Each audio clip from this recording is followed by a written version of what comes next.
اس کے جنون کی آنے والی ایپیسوڈ میں آپ لوگ دیکھیں گے کہ ایمن پریگننٹ ہو جاتی ہے تو راہم کو جب پتہ چلتا ہے تو وہ بہت زیادہ ہوش ہوتا ہے.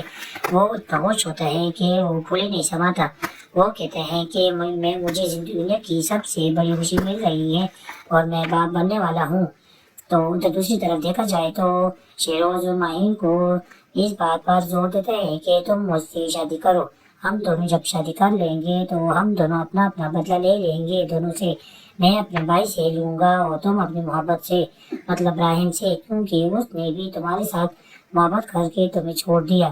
درمیانی بات تو ماہین کو پتہ نہیں ہوتی کیونکہ ماہین نے تو راہم پہ اعتبار نہیں کیا ہوتا. اگر وہ راہم پہ اعتبار کرتی تو آج شیروز کا اسے پتہ چل جاتا کہ وہ ایک اچھے انسان ہے، وہ ٹھیک انسان نہیں ہے. لیکن ماہین تو پاگل ہوئی ہوتی ہے، وہ اس پہ یقین نہیں کرتی. وہ کہتی ہے کہ سب کچھ جو ہوا ہے سارا کچھ ہوا راہم ہی ہے، سارا جرم اسی نے کیا ہے. وہ ماہین اپنے باپ کو کہتی ہے کہ میں شادی کروں گی تو صرف شیروز سے ہی کروں گی تو شیروز سے شادی کروں گی ورنہ کسی سے نہیں کروں گی. اس کا باپ کہتے ہیں کہ تمہارا دماغ خراب ہو گیا ہے، کیوں پاگل ہو گئی ہو شیروز کے پیچھے، جبکہ اس کا بھائی تمہارا نہیں بنا تو شیروز تو ایک بگڑا ہوا انسان ہے، اس نے تو کبھی اپنے ماں باپ کی عزت تک نہیں کی. لیکن ماہی پاگل ہو جاتی ہے. وہ کہتی ہے کہ مجھے شادی کرنی ہوگی اسی سے اور رحم سے مجھے بدلہ لینا ہوگا. تو اس کا باپ مجبور ہو جاتا ہے اور اپنی بیٹی کے لیے حامی بات لیتا ہے. وہ کہتے ہیں جی تمہاری مرضی، بس تم خوش رہ سکتی ہو تو مجھے کوئی پرواہ نہیں ہے. کل کو اگر تم خفا ہوئی تو پھر میں ذمہ دار نہیں ٹھہروں گا. وہ کہتی ہے ہاں ہاں بالکل ٹھیک ہے، بس میں شادی کروں گی. اس طرح ان دونوں کی شادی تیار ہو جاتی ہے. وہ اسے فون کرتی ہے، شیروز کو فون کرتی ہے کہ بس شادی کے لیے تیار ہو جاؤ، میں تم سے ہی شادی کروں گی اور رحم سے اپنا بدلہ لوں گی. تو شیروز کہتے ہیں تم نے تو بہت اچھی سوچ رکھی ہے، کتنی پیاری بات کی ہے، اچھا ہوا کہ تم نے میری بات مان لی. اس طرح دونوں کی شادی تیار ہو جاتی ہے اور دھوم دھام سے ان کی شادی ہوتی ہے. ان دونوں نے رحم کو بھی انوائٹ کیے ہوتے ہیں. رحم جب شادی پہ جاتا ہے تو ماہین کہتی ہے کہ ہم لوگ شادی پہ نہیں جاتے، مجھے ان کی طرف جانا بالکل بھی پسند نہیں ہے.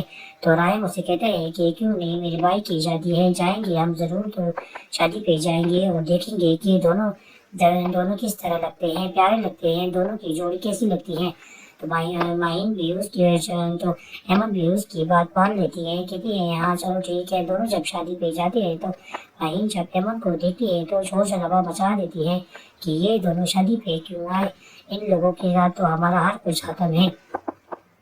بس رحم چپ ہوتا ہے اور گھر آ جاتا ہے. وہ کہتے ہیں ماہین رحم کو کہتی ہے اگر تم نے آنا تھا تو آ جاتے، لیکن اس لڑکی کو نہ لے کے آتے. اس پہ رحم بہت غصہ ہوتا ہے. وہ کہتے ہیں کہ کیوں خیر ہو، ایمن جیسی بھی ہے میری بیوی ہے، وہ میری عزت ہے، وہ چاہ جائے گی تو اس کے ساتھ میں جاؤں گا. کوئی اگر مجھے قبول کرتا ہے تو اس کے ساتھ قبول کرے، نہیں کرتا تو اپنا کام کرے. اس پہ آفیہ میڈم پہ آگ لگ جاتی ہے، اس کا دماغ گھوم جاتا ہے.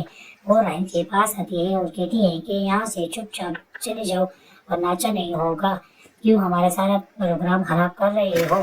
اس پہ تو دونوں چلے جاتے ہیں اور ایمن گھر جا کر خوب روتی ہے، کہتی ہے کہ تم میرا ہر جگہ ساتھ دے رہے ہو. تو رحم اسے چپ کراتے ہیں، کہتے ہیں کیوں نہیں دوں گا، تم میری بیوی ہو. اور جب بیوی ایک انسان کی بن جاتی ہے تو پھر شوہر کو چاہیے کہ اس کی عزت کرے، اس کا احترام کرے، بس جو کچھ بھی ہے تم میری بیوی ہو. یہ دونوں جب گھر آ جاتے ہیں تو اب پلان آگے کا کیا بنتا ہے آنے والی